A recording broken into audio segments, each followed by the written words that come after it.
Hello students. आज हम मौलिक अधिकारों की चर्चा करेंगे। ये मौलिक अधिकार आपको बीएड के पेपर सेकंड में सेमेस्टर फर्स्ट में दिए गए हैं, जिसमें आपको शिक्षा से संबंधित कुछ मौलिक अधिकारों को पढ़ना है। शिक्षा से संबंधित मौलिक अधिकारों को पढ़ने से पहले हम मौलिक अधिकारों के बारे में जानेंगे कि मौलिक अधिकार क्या हैं, कहाँ से लिए गए हैं, इनका प्रारूप क्या होता है। तो भारतीय संविधान में 6 मौलिक अधिकार दिए गए हैं और ये संयुक्त राज्य अमेरिका से लिए गए हैं। संविधान के भाग 3 में अनुच्छेद 12 से 35 तक मौलिक अधिकारों का विवरण मिलता है। संविधान के भाग 3 को भारत का मैग्ना कार्टा की संज्ञा दी गई है। मैग्ना कार्टा क्या होता है? मैग्ना कार्टा अधिकारों का वह प्रपत्र होता है या वो डॉक्यूमेंट्स होता है जिसे इंग्लैंड के किंग जॉन द्वारा 1215 में सामंतों के दबाव में जारी किया गया था। यह नागरिकों के मौलिक अधिकारों से संबंधित पहला लिखित प्रपत्र था। मौलिक अधिकार भारत के संविधान में मूलतः 6 मौलिक अधिकार प्रदान करते हैं। पहला है समता का अधिकार, जो अनुच्छेद 14 से 18 तक है। दूसरा है स्वतंत्रता का अधिकार, जो अनुच्छेद 19 से 22 तक है। तीसरा है शोषण के विरुद्ध अधिकार, जो अनुच्छेद 23 से 24 तक है। चौथा है धर्म की स्वतंत्रता का अधिकार, जो अनुच्छेद 25 से 28 तक है। छठवां है संस्कृति और शिक्षा, पांचवा है संस्कृति और शिक्षा संबंधी अधिकार, ये 29 और 30 से रिलेटेड है। और छठवां है संवैधानिक उपचारों का अधिकार, ये अनुच्छेद 32 में दिया गया है। मूलतः संविधान में संपत्ति के अधिकार को भी शामिल किया गया था, जो अनुच्छेद 31 में शामिल था, लेकिन 44वें संविधान संशोधन अधिनियम 1978 के द्वारा इसे मौलिक अधिकारों की सूची से हटा दिया गया था। और अब ये जो 31वां अनुच्छेद था, ये संपत्ति का जो अधिकार था, अब इसे कानूनी अधिकार बना दिया गया है अनुच्छेद 301 के तहत। यानी जो संविधान में जो 7वां मौलिक अधिकार था, संपत्ति का अधिकार, अब इसे संविधान के भाग 3 के अनुच्छेद 301 के तहत कानूनी अधिकार का रूप दे दिया गया है। मौलिक अनुच्छेद 14 क्या कहता है? भारत के यानी जो अनुच्छेद 14 है वो कहता है समानता का अधिकार, राइट टू इक्वालिटी। समानता किसके समक्ष? विधि के समक्ष, भेदभाव के समक्ष। ठीक है, विधि के समक्ष समानता। अनुच्छेद 14 कहता है कि भारत के राज्य क्षेत्र में किसी व्यक्ति को विधि के समक्ष समता या विधियों के समान संरक्षण से वंचित नहीं किया जाएगा। यानी सभी लोगों को विधि के समक्ष या कानून के समक्ष समानता दी जाएगी। फिर कहता है अनुच्छेद 15 भेदभाव पर रोक। भेदभाव कैसा? राज्य द्वारा किसी नागरिक के प्रति केवल धर्म, मूल, वंश, जाति, लिंग या जन्म स्थान को लेकर विभेद नहीं किया जाएगा। ठीक है, अनुच्छेद 15 कहता है कि राज्य द्वारा किसी भी नागरिक के प्रति धर्म, मूल, वंश, जाति, लिंग या जन्म स्थान को लेकर भेदभाव नहीं किया जाएगा। सभी नागरिक जो राज्य के लिए समान होंगे। लेकिन इसका अपवाद क्या है? अपवाद ये है कि महिलाओं, बच्चों, सामाजिक रूप से पिछड़े हुए लोगों या अनुसूचित जाति या जनजाति के लोगों के उत्थान या जैसे आरक्षण और मुफ्त शिक्षा जैसे विषयों को छोड़कर ये प्रावधान किए जा सकते हैं। अनुच्छेद 16 कहता है कि सार्वजनिक नियोजन के विषय में अवसर की समानता, यानी राज्य के अधीन किसी पद पर नियुक्ति से संबंधित विषयों में सभी नागरिकों के लिए अवसर की समता होगी। यानी अगर कोई जॉब निकलती है तो उसमें अप्लाई करने के लिए या उसमें नियुक्ति पाने के लिए सभी नागरिकों को समानता का अधिकार दिया जाएगा। लेकिन इसमें भी अपवाद है। अपवाद कहता है कि राज्य नियुक्तियों में आरक्षण का प्रावधान करता है या किसी पद को पिछड़े वर्ग के पक्ष में बना सकता है जिसका कि राज्य में समान प्रतिनिधित्व नहीं है। इसके अतिरिक्त किसी संस्था या इसके कार्यकारी परिषद के सदस्य या किसी भी धार्मिक आधार पर व्यवस्था की जा सकती है। अनुच्छेद 17 कहता है अस्पृश्यता को समाप्त करने की व्यवस्था या अस्पृश्यता का उन्मूलन या अस्पृश्यता का निषेध। अस्पृश्यता से उपजी किसी निर्योग्यता को लागू करना अपराध होगा जो विधि के अनुसार दंडनीय होगा। अस्पृश्यता मतलब छुआछूत। अनुच्छेद 17 कहता है कि किसी के प्रति भी उसकी जाति को लेकर अस्पृश्यता या छुआछूत की भावना रखना या उसके प्रति उस तरीके के व्यवहार को करना कानून के अनुसार एक दंडनीय अपराध होगा। अनुच्छेद 18 क्या कहता है? अनुच्छेद कहता है उपाधियों का उन्मूलन या उपाधियों का अंत। स्वतंत्रता से पहले भारत में कई आप लोगों ने देखा होगा या सुना होगा, कई कई लोगों को उपाधियां दी जाती थी, राव साहब या सर की उपाधि या राजा की उपाधि। अनुच्छेद 18 कहता है अब इस तरीके की कोई उपाधि किसी को नहीं दी जाएगी। उपाधियों का अंत करता है और इस संबंध में वो 4 प्रावधान करता है। वह निषेध करता है कि राज्य, सेना या शिक्षा संबंधी सम्मान के अलावा और कोई उपाधि नहीं प्रदान की जाएगी। यानी राज्य यदि किसी को कोई पद्म विभूषण या पद्मश्री या अन्य खेल रत्न अवार्ड वगैरह देता है तो वो उसे मिलेंगे, इसके अलावा उसको और कोई उपाधि नहीं मिलेगी। सेना में उपाधि हो सकती है, ब्रिगेडियर हो सकता है, जनरल हो सकता है, कमांडेंट हो सकता है, इनमें उपाधियां मिल जाएंगी। और शिक्षा में शिक्षा रत्न हो सकता है, शिक्षाविद हो सकता है। इन तीनों के अलावा और कहीं किसी क्षेत्र में कोई उपाधि प्रदान नहीं की जाएगी। राज्य यह निषेध करता है कि भारत का कोई नागरिक विदेशी राज्य से कोई उपाधि प्राप्त नहीं करेगा। कोई विदेशी राज्य के अधीन लाभ या विश्वास के किसी पद को धारण करने वाला व्यक्ति किसी विदेशी राज्य से कोई भी उपाधि भारत के राष्ट्रपति की सहमति के बिना स्वीकार नहीं कर सकता है। यदि आपको लाभ का पद है और उसमें आपको कोई उपाधि दी जा रही है तो भारत के राष्ट्रपति की सहमति के बिना आप उसे स्वीकार नहीं कर सकते हैं। अनुच्छेद 19 स्वतंत्रता के अधिकार को बताता है, राइट टू फ्रीडम। अब स्वतंत्रता, कैसी स्वतंत्रता? इसमें नागरिकों को 6 अधिकारों की गारंटी मिलती है। पहली क्या है? वाक एवं अभिव्यक्ति की स्वतंत्रता। यह प्रत्येक नागरिक को अभिव्यक्ति दर्शाने, मत देने, विश्वास एवं अभियोग लगाने की मौखिक, लिखित, छिपे हुए मामलों पर स्वतंत्रता देता है। यानी हम अपने विचार और अपनी अभिव्यक्ति देने के लिए स्वतंत्र हैं। दूसरा क्या कहता है? शांतिपूर्वक सम्मेलन में भाग लेने की स्वतंत्रता का अधिकार। किसी भी नागरिक को बिना हथियार के शांतिपूर्वक संगठित होने का अधिकार है। इसमें सार्वजनिक बैठकों में भाग लेने का अधिकार है एवं प्रदर्शन भी शामिल है। इस स्वतंत्रता का उपयोग केवल सार्वजनिक भूमि पर बिना हथियार के किया जा सकता है। यह व्यवस्था हिंसा, अव्यवस्था, गलत संगठन एवं सार्वजनिक शांति भंग करने के लिए नहीं है। इसके बाद क्या कहता है? तीसरी स्वतंत्रता, व्यवसाय आदि की स्वतंत्रता का अधिकार। इस अधिकार में कोई अनैतिक कृत्य शामिल नहीं है, जैसे महिलाओं या बच्चों का दुरुपयोग या खतरनाक औषधियों का विस्फोट आदि व्यवसाय। इससे आपको स्वतंत्रता है। संगम या संघ बनाने का अधिकार। इसमें राजनीतिक दल बनाने का अधिकार, कंपनी, साझा फर्म, समितियां, क्लब, संगठन, इन सबको बनाने या लोगों की अन्य इकाई बनाने का अधिकार शामिल है। फिर कहते हैं अबाध संचरण की स्वतंत्रता। अबाध संचरण की स्वतंत्रता के 2 भाग हैं, एक है आंतरिक और एक है बाहरी। आंतरिक क्या? देश में आप कहीं भी किसी भी क्षेत्र में निर्बाध रूप से घूम सकते हैं। अनुच्छेद 19 कहता है कि आप आंतरिक रूप से कहीं भी घूम सकते हैं पूरे देश में। और बाहरी क्या कहता है? देश के बाहर घूमने का अधिकार तथा देश में वापस आने का अधिकार। निवास का अधिकार। जनजातीय क्षेत्रों में उनकी संस्कृति, भाषा एवं रिवाज के आधार पर बाहर के लोगों का प्रवेश प्रतिबंधित किया जा सकता है। अगर जनजातीय क्षेत्र में कोई लोग बाहर से आके रह रहे हैं और उनके रहन सहन से जनजातीय क्षेत्र के लोगों के रहन सहन या उनकी दिनचर्या या उनका जनजीवन प्रभावित होता है तो उनके अधिकार को प्रतिबंधित किया जा सकता है। देश के कई भागों में जनजातियों को अपनी संस्कृति के संरक्षण एवं संवर्धन हेतु नियम कानून बनाने का अधिकार है। अनुच्छेद 20 क्या कहता है?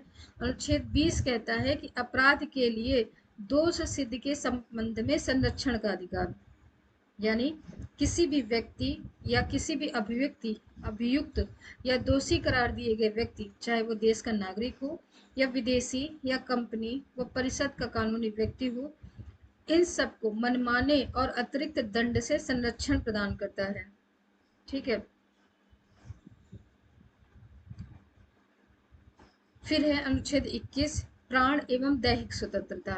किसी व्यक्ति को उसके प्राण या दैहिक स्वतंत्रता से विधि द्वारा स्थापित प्रक्रिया के अनुसार ही वंचित किया जाएगा, अन्यथा नहीं। यह अधिकार नागरिकों और गैर नागरिकों दोनों के लिए उपलब्ध है। शिक्षा का अधिकार, जो आपके बीएड के स्टूडेंट्स हैं उनके लिए शिक्षा का ये अनुच्छेद 21A बहुत ही महत्वपूर्ण अधिकार है।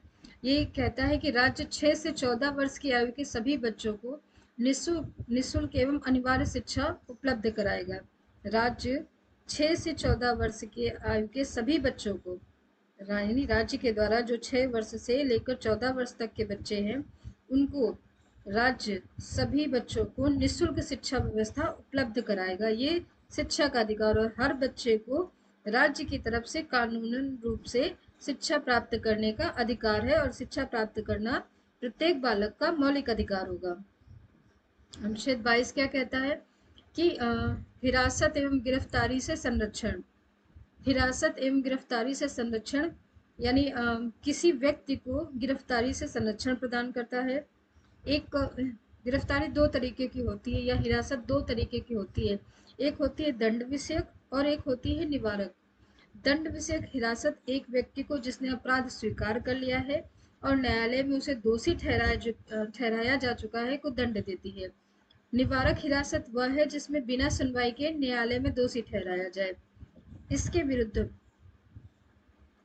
उसको मौलिक अधिकार प्रदान किया गया है। अनुच्छेद 22 कहता है कि अनुच्छेद 22 का पहला भाग साधारण कानूनी मामलों से संबंधित है। इसमें पहला है गिरफ्तार करने के आधार पर सूचना देने का अधिकार। यदि आपको कोई गिरफ्तार करने आ रहा है या आप गिरफ्तार हो रहे हैं तो आपको ये जानने का हक है कि आप किस लिए गिरफ्तार हो रहे हैं। और विधि व्यवसायी से परामर्श और प्रतिरक्षा करने का अधिकार।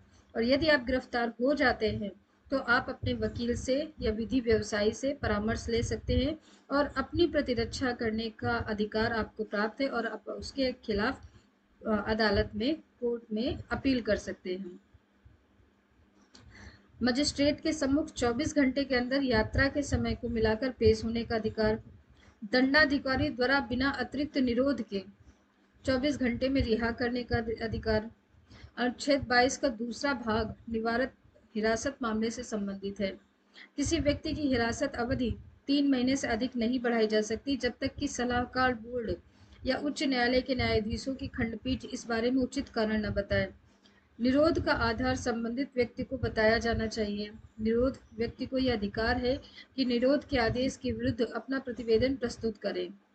शोषण के विरुद्ध अधिकार। अनुच्छेद 23 के तहत मानव तस्करी और किसी भी प्रकार के बलात् श्रम पर सख्त प्रतिबंध है और अपराधियों को कानून के अनुसार सजा दी जाती है। यह नागरिकों और गैर नागरिकों दोनों लोगों को मिलता है। यानी जो आपके कारखानों में छोटे छोटे बच्चे जो बलात् श्रम के लिए रखे जाते हैं उसमें ये संरक्षण का अधिकार प्रदान करता है कि शोषण के विरुद्ध आप अप्लाई कर सकते हैं। अनुच्छेद 24 करता है 14 वर्ष से कम आयु के बच्चों को किसी कारखाने, खदान या किसी अन्य की खतरनाक गतिविधियों में रोजगार एवं इस अनुच्छेद के तहत निषिद्ध है। अनुच्छेद 25 कहता है कि अंतरात्मा की स्वतंत्रता और सभी व्यक्तियों को समान रूप से धर्म को स्वतंत्र रूप से मानने, अभ्यास करने और प्रचार करने का अधिकार प्रदान करता है। यानी हमें अपने धर्म को मानने, उसकी उपासना करने, उसका अभ्यास करने और उसका प्रचार करने का अधिकार प्राप्त है। अनुच्छेद 26 कहता है कि प्रत्येक धार्मिक संप्रदाय या उसके किसी वर्ग को निम्नलिखित अधिकार प्राप्त होते हैं। पहला 26A धार्मिक और धर्मार्थ उद्देश्यों के लिए संस्थानों की स्थापना और रखरखाव करना। 26 का B कहता है कि धर्म से संबंधित मामलों में अपने मामलों का प्रबंधन करने के लिए स्वतंत्रता। 26 का C कहता है चल और अचल संपत्ति का स्वामित्व और अधिग्रहण करना। 26 का D कहता है कि कानून के अनुसार उन संपत्तियों का प्रशासन करने का अधिकार।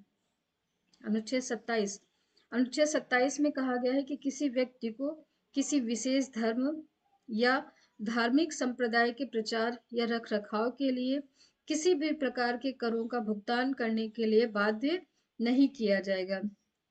अनुच्छेद 28 कहता है कि कोई भी शैक्षणिक संस्थान जो पूरी तरह से राज्य के धन से संचालित होता है उसे कोई धार्मिक निर्देश नहीं देना चाहिए। अनुच्छेद 29। इस अनुच्छेद के अंतर्गत सांस्कृतिक, धार्मिक और भाषाई अल्पसंख्यकों को उनकी विशिष्ट भाषा, लिपि और संस्कृति के संरक्षण का अधिकार प्रदान है। यह उन अल्पसंख्यकों को धर्म, नस्ल, जाति या भाषा के आधार पर शैक्षणिक संस्थानों में प्रवेश से वंचित करने पर भी रोक लगाता है। अनुच्छेद 30 कहता है कि सांस्कृतिक, धार्मिक और भाषाई अल्पसंख्यकों को अनुच्छेद 30 के निम्नलिखित अधिकार प्राप्त होते हैं। अपनी पसंद के शिक्षण संस्थानों की स्थापना और उन शिक्षण संस्थानों की प्रशासन का अधिकार प्राप्त है। अल्पसंख्यक शिक्षण संस्थानों से संबंधित किसी भी संपत्ति के अनिवार्य अधिग्रहण के मामले में राज्य द्वारा निर्धारित प्रतिपूरक राशि उन्हें गारंटीकृत किसी भी अधिकार को प्रतिबंधित नहीं करना चाहिए। किसी भी प्रकार की सहायता प्रदान करते समय राज्य द्वारा अल्पसंख्यकों को शिक्षण संस्थानों के साथ भेदभाव नहीं किया जाना चाहिए। अनुच्छेद 32। अनुच्छेद 32 को डॉक्टर भीमराव अंबेडकर ने संविधान की आत्मा के रूप में प्रदर्शित किया है। इस अनुच्छेद के तहत एक पीड़ित नागरिक किसी भी मौलिक अधिकार को लागू करने के लिए सुप्रीम कोर्ट में जा सकता है। यह संविधान की मूल विशेषता है। इस अनुच्छेद के अंतर्गत सुप्रीम कोर्ट को 5 रिट जारी करने का अधिकार प्रदान करता है। पहला है बंदी प्रत्यक्षीकरण। इसमें क्या होता है, यह रिट एक व्यक्ति को हिरासत में लिए व्यक्ति के अदालत में के सामने पेश करने का आदेश देती है। दूसरा है परमादेश। यह रिट सार्वजनिक अधिकारियों को अपने कर्तव्यों का पालन करने का आदेश देती है जो वे विफल रहे हैं या प्रदर्शन से इनकार कर दिया गया है। प्रतिषेध। यह रिट निचली अदालतों को अपने अधिकार क्षेत्र से बाहर जाने से रोकती है। चौथा है उत्प्रेषण। यह उच्च न्यायालयों द्वारा निचली अदालतों को जारी किया जाता है जिसमें उन्हें विशेष मामले को स्थानांतरित करने या विशेष मामलों में उनके आदेशों को रद्द करने के लिए कहा जाता है। अधिकार प्रच्छा। यह रिट किसी व्यक्ति को ऐसे सार्वजनिक पद पर रहने से रोकता है जिसका वह हकदार नहीं है। अनुच्छेद 33। इस अनुच्छेद के तहत संसद को सशस्त्र बलों, पुलिस बलों, अर्धसैनिक बलों या खुफिया एजेंसियों के सदस्यों को दिए गए मौलिक अधिकारों पर प्रहार करने का अधिकार है ताकि उनके कर्तव्यों का उचित निर्वहन सुनिश्चित किया जा सके और उनके बीच अनुशासन बनाए रखा जा सके। हालांकि कोर्ट मार्शल को इससे बाहर रखा गया है। ऐसे कानून बनाने की शक्ति केवल संसद के पास है और मौलिक अधिकारों के हनन के आधार पर इन कानूनों को किसी भी अदालत में चुनौती नहीं दी जा सकती है। इस अनुच्छेद के अनुसार यदि किसी क्षेत्र में मार्शल लॉ लागू है तो उन क्षेत्रों में मौलिक अधिकारों पर प्रतिबंध लगाया जा सकता है। संघ या राज्य के तहत काम करने वाले किसी भी व्यक्ति को उन क्षेत्रों में एक आदेश को बनाए रखने या बहाल करने के लिए किसी भी कार्य के संबंध में क्षतिपूर्ति करने का अधिकार देता है जहां मार्शल लॉ लागू है। मौलिक अधिकारों के हनन के आधार पर इस अधिनियम को कानून की अदालत में चुनौती नहीं दी जा सकती है। आर्टिकल 35। इस अनुच्छेद के अनुसार कुछ मौलिक अधिकारों को प्रभावी बनाने के लिए कानून बनाने का अधिकार केवल संसद के पास है। कौन कौन से वो अधिकार हैं? अनुच्छेद 16 के खंड 3, अनुच्छेद 32 के खंड 3, अनुच्छेद 33 और अनुच्छेद 34 के संबंध में संसद कानून बना सकती है। संसद उन कृत्यों के लिए सजा निर्धारित कर सकती है जिन्हें मौलिक अधिकारों के तहत अपराध घोषित किया गया है। और लास्ट है, ऊपर निर्दिष्ट मामलों से संबंधित कोई भी कानून जो संविधान के प्रारंभ के दौरान लागू होते हैं तब तक लागू रहेंगे जब तक कि संसद द्वारा इसे परिवर्तित नहीं किया जा सकता या इसमें संशोधन नहीं किया जा सकता या इस कानून को संसद द्वारा निरस्त नहीं कर दिया जाता है। Thank you.